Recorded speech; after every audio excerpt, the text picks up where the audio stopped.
Hello students, my dear boys and girls, good morning to all of you. As you know very well, this is Dr. Alok and I am here to talk about BA Degree 1 subsidy paper. In the way of English language I am talking about that, and the topic name is All the World is a Stage. आज जो हम बात करने जा रहे हैं ये BA subsidy paper की बात करने जा रहा हूँ जो डिग्री 1 में है हमारे यहाँ, और टॉपिक है all the words a stage. All the words a stage का क्या मतलब हुआ? All the words a stage. ये टॉपिक, ये पोएम जो लिखा गया है ये विलियम शेक्सपियर के द्वारा लिखा गया है, जो कि इंग्लिश के क्षेत्र में एक जाना पहचाना, या फिर आप इंग्लिश की पहचान कर सकते हैं। यदि इंग्लिश की बात होती है तो विलियम शेक्सपियर की बात होती है। तो इनके द्वारा कोटेट किया गया है all the words a stage by William Shakespeare. और विलियम शेक्सपियर को फादर भी कहा जाता है, अंग्रेजी के, इंग्लिश के फादर भी कहा जाता है। और उनसे पहले भी जेफरी चौसर को भी इंग्लिश का फादर कहा जाता है। तो विलियम शेक्सपियर के बारे में मैं थोड़ा बता दूं, इनका जो जन्म हुआ था ये 1564 में हुआ था, और इनकी जो मृत्यु हुई थी ये 1616 को हुई थी, 1616। तो जब इनकी हम बात करेंगे तो पूरी लेक्चर्स तो उन्हीं पे हो जाएगा। इनके द्वारा लिखा गया Macbeth, Othello, As You Like It, बहुत ऐसे जो है बहुत फेमस हैं। और आज हम बात करने जा रहे हैं सब्सिडी पेपर में जो कोटेट किया गया है all the words a stage के बारे में, जरा उस पर चर्चा कर लें। चलिए, यहाँ पर जब हम बात करते हैं इस टॉपिक का तो लिखा हुआ है कि all the words a stage के बारे में लिखा हुआ है कि शेक्सपियर ने अपने इस पोएम में जो चीज़ों को बताए हैं ये कहे हैं कि मनुष्य का जो जीवन है ये 7 चरणों में, 7 स्टेजेस में जो है ये समाप्त होता है। जब वो पैदा लेता है तब से लेकर और मृत्यु तक ये 7 स्टेजेस हैं। पहला सेंटेंस जो है इस पोएम के अंदर वो लिखा हुआ है कि and all the main and women merely players. All the words stage and all the main and women merely player. तो प्लेयर्स का मतलब यहाँ पे क्या? प्लेयर्स का मतलब यहाँ पे एक्टर्स नहीं है। प्लेयर्स का मतलब यहाँ पर खिलाड़ी नहीं है। प्लेयर्स का मतलब यहाँ पर एक्टर्स है, जो रोल प्ले करता है। तो यहाँ पे प्लेयर का मतलब खिलाड़ी नहीं, यहाँ पे प्लेयर का मतलब एक्टर से है जो रोल प्ले करता है। और कह रहा है कि ऑल द मेन, जितने भी मेन हैं, जितने भी आदमी हैं, एंड वुमेन, औरतें भी, ये क्या है? ये इसके प्लेयर हैं, ये इसके एक्टर्स हैं इस स्टेज के। They have their exits and their entrances. अब देखिए यहाँ पर एग्जिस्ट का मतलब क्या होता है? एग्जिस्ट का मतलब होता है यहां पे डेथ।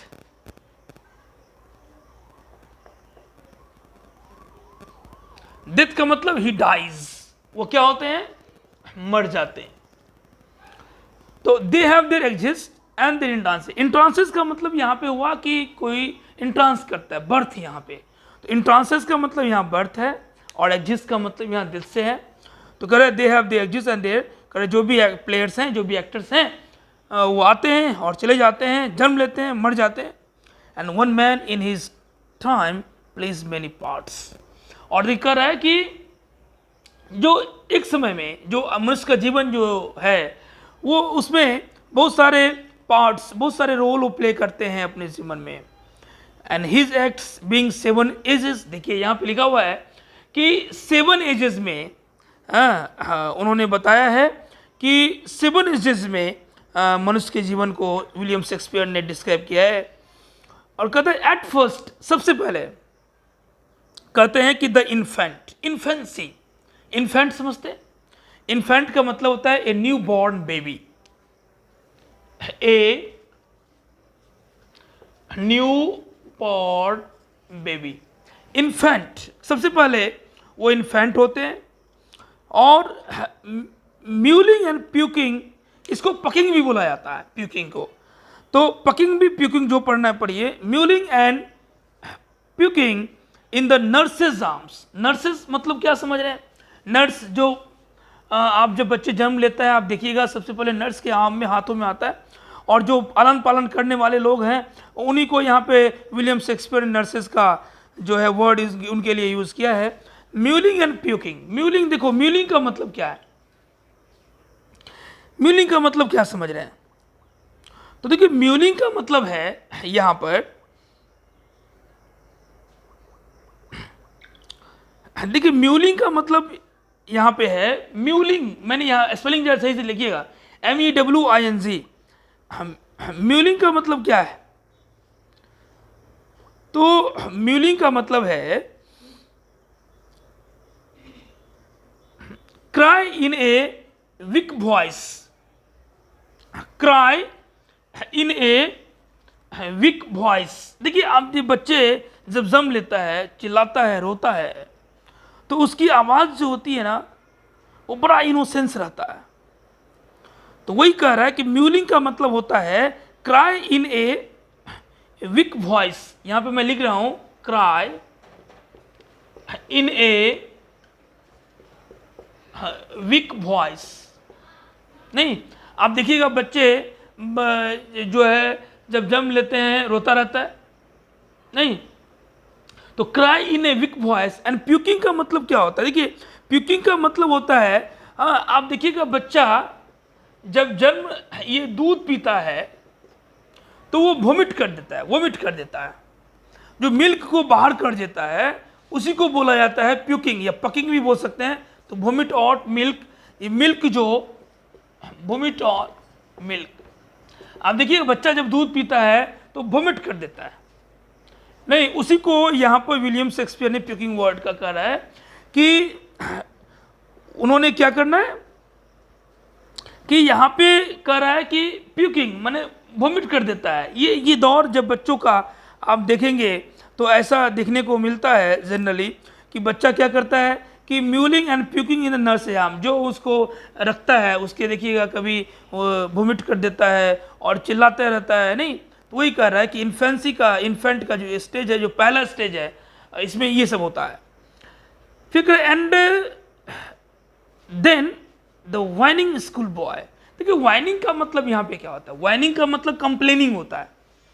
कंप्लेनिंग का मतलब है यहाँ पे कि देखिए वो स्कूल नहीं जाना चाहता, कंप्लेनिंग स्कूल बॉय है वो।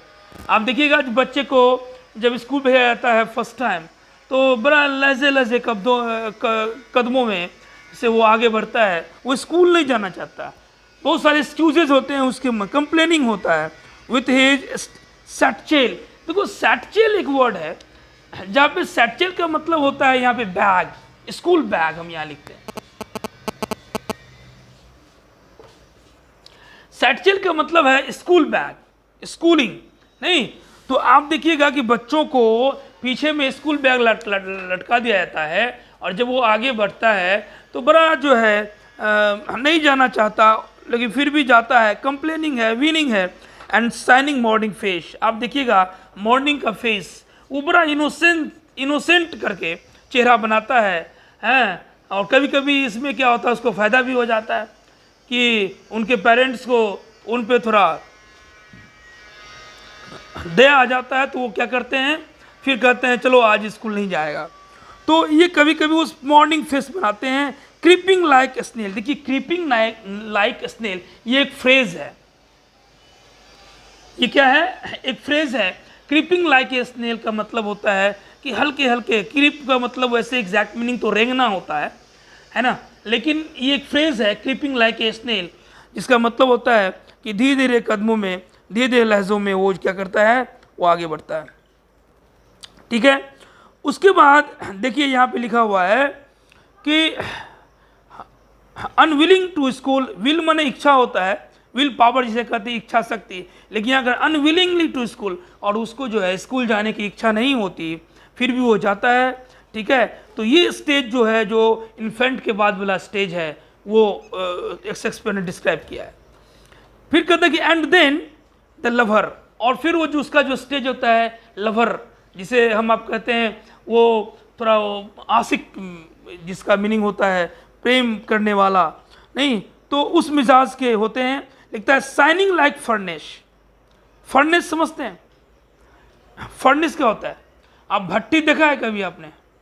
तो भट्टी जो है आप देखिएगा, उसमें जब उसका जो भट्टी जब जलता रहता है तो कितना शाइनिंग रहता है उसका वो लो। तो उस स्टेज में लवर का जो स्टेज होता है मनुष्य के जीवन में, लड़कों के जीवन में भी वो होता है।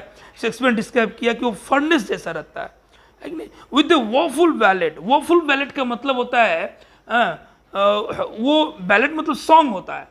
वॉफुल मैंने एक्चुअली होता है वेलेट। वॉफुल बैलेट का मतलब होता है सैड सॉन्ग। वो क्या करता है, वो अपने महबूबा के याद में, अपने आस्की के याद में वो क्या करता है, एक वॉफुल बैलेट करता है, सैड सॉन्ग, जिसे आप यहाँ पे कह सकते हैं made his to his mistress. Mistress eyebrow, eyebrow मतलब ये हुआ। तो जिसे वो प्यार करता है उसके याद में वो वॉफुल बैलेट मतलब वो सैड सॉन्ग गाता है। उसके जो आईब्रो होता है अपने उसके मिस्ट्रेस की, उसकी याद में जो है वो एक ऐसा भी स्टेज आता है, हाँ, जिसमें विलियम शेक्सपियर ने डिस्क्राइब किया है कि वो जो है अपनी महबूबा के याद में, उसके अपने मिस्ट्रेस के आईब्रो के याद में वो क्या करता है कि जो है खोया रहता है, उसमें वो इन्वॉल्व रहता है, उसमें एक गाने गाते हैं सैड सॉन्ग जिसे वॉफुल बैलेट। उसके बाद कह रहा है कि देन ए सोल्जर, उसके बाद जो स्टेज आता है वो सोल्जर का स्टेज आता है। देखिए सोल्जर का मतलब तो एक्चुअली एग्जैक्ट मीनिंग सैनिक होता है, नहीं, लेकिन देखिए यही खूबसूरती है विलियम शेक्सपियर के पोएम्स का कि उन्होंने जो कोटेट करते हैं ना वो बहुत ज़बरदस्त करते हैं। और यहाँ पे देखिए सोल्जर्स का मतलब क्या, आप सोल्जर्स को देखिए कितने एनर्जेटिक रहता है, कितने एनर्जीफुल रहता है। तो यहाँ पे एक वो भी स्टेज आता है मनुष्य के जीवन में, वो सोल्जर स्टेज होता है। इस स्टेज में देखिए क्या होता है, correct, full of strange oaths. नहीं, ओथ्स का मतलब होता है कश्मे, है ना, वो जो है कुछ भी करने के लिए जो है वो जो है गुजर जाता है, ठीक है। और उसमें वो अजनबी रहता है और कुछ भी पाने के लिए उसमें उस जुनून होता है उसके अंदर, बियर्ड लाइक द पार्ट। और देखिएगा कि उसके पास जो है बियर्ड रहता है। बियर्ड मतलब यहाँ पे बियर्ड माने दाढ़ी होता है, और पार्ट का मतलब यहाँ पे होता है चीता। चीता को कभी आपने देखा होगा, उसके जो ये रहता है ना, उस पर हल्की जो है पतली सी, पतली उस यहाँ पे हल्की पतली सी जो है उसका बियर्ड आई रहता है। तो जब वो सोल्जर का स्टेज आता है, उस स्टेज में विलियम शेक्सपियर ने भी डिस्क्राइब किया है कि उसको जो है उस स्टेज में जो है लोगों के पास वो हल्की जो है बियर्ड भी रहती है, आप देखते हैं। जीलस इन ऑनर, वो देखिए अपने सम्मान के लिए बड़ा वो रहता है उस स्टेज में, उनको सम्मान चाहिए। Sudden and quick in quarrel, और देखिए वो कह रहा है कि सडन एंड क्विक, वो बड़ा कभी भी जो है झगड़ जाता है, हाँ, उतनी मैच्योर लेवल नहीं होती, तुरंत लड़ाई कर लेगा, है कि नहीं, अचानक से झगड़ा कर लेगा। तो एक ऐसा स्टेज भी होता है मनुष्य के जीवन में। सीकिंग ए बबल रिपुटेशन, देखिए बबल का मतलब यहाँ पे क्या होता है, बबल मतलब होता है क्षणिक, जो क्षणिक रिपुटेशन। रिपुटेशन माने इज्जत, प्रतिष्ठा, मान सम्मान के लिए वो क्या करता है, वो ढूंढता रहता है उस स्टेज में, राइट। इवन इन द कैनोन्स मौत, भले वो क्या करता है कि कैनोन्स, कैनोन का मतलब तोप होता है, कैनोन्स मौत का मतलब यहाँ पे हो गया कि वो भले ही मौत के मुंह में क्यों ना हो, वो उस समय जो है अपनी मान सम्मान के लिए जो है, और बड़ा उस स्टेज में ये रहता है उन्होंने। एंड देन द जस्टिस, देखिए जस्टिस का मतलब यहाँ पे है मेच्योर। एक ऐसा भी स्टेज आता है जहाँ पे मेच्योर लेवल रहता है। इन फेयर राउंड बेली, इस स्टेज में देखिएगा लोगों को थोड़ा पेट जो है फेयर राउंड हो जाता है। आप देखिएगा कुछ स्टेज के बाद पेट जो है थोड़ा लोगों को आने लगता है राउंड में, विद गुड कैपोन लाइन, और थोड़ा पतला जो है उनका ये हो जाता है, विद आइज सेवियर, और आंख पे चश्मा चढ़ जाता है, देखने में भी उनको दिक्कत होती है। And beard of formal cut, और फॉर्मल कट का जो है वो दाढ़ी रखते हैं। Full of wise saws and modern instances, और देखिए सॉज का सॉ मतलब तो यहाँ पे पास्ट टेंस इक्विवेलेंट है, जो सी का है, सी सॉ सीन होता है, लेकिन सॉज यहाँ पे जो कि कोटेशन है ये प्रोवर्ब है यहाँ पे, ठीक है। तो वही कह रहा है कि सॉज एंड मॉडर्न इंस्टांस है, और वो क्या करता है, इंस्टांस का मतलब यहाँ पे एग्जाम्पल से है, फॉर इंस्टांस एग्जाम्पल होता है। And so he plays his part, और ऐसे करके वो जो है वो अपना जो है पार्ट जो है प्ले करता है। उसके बाद देखिए जो सेकंड लास्ट स्टेज आता है, जहाँ लिखा है the sixth age shift into the lean and slippered pantaloons. अब देखिएगा उस स्टेज में जो उन्होंने शेक्सपियर ने डिस्क्राइब किया है कि आदमी पतला हो जाता है, स्लीपर्ड हो जाता है, हल्का फुल्का, जो आप देखिएगा पैर जो है में जो है चप्पल जो है स्लीपर्ड वगैरह पहनेगा ज़्यादा, उतना बढ़िया और उतना कॉस्टली, उतनी चीज़ें टाइट चीज़ें नहीं पहनता, स्लीपर जो लूज होता है वो पहनता है। और पेंटालून, आप पतलून देखिएगा, हल्के फुल्के पतलून भी पहनते हैं उन्होंने, ठीक है। विथ स्पेक्टिकल्स ऑन नोज, और उसके नाक पे क्या होता है, चश्मा लग जाता है। एंड पॉच ऑन साइड, और देखिए पॉच उसके उनके देखिएगा पॉचिंग आ जाता है, मुँह चेहरे पे जो है पॉचिंग आ जाता है।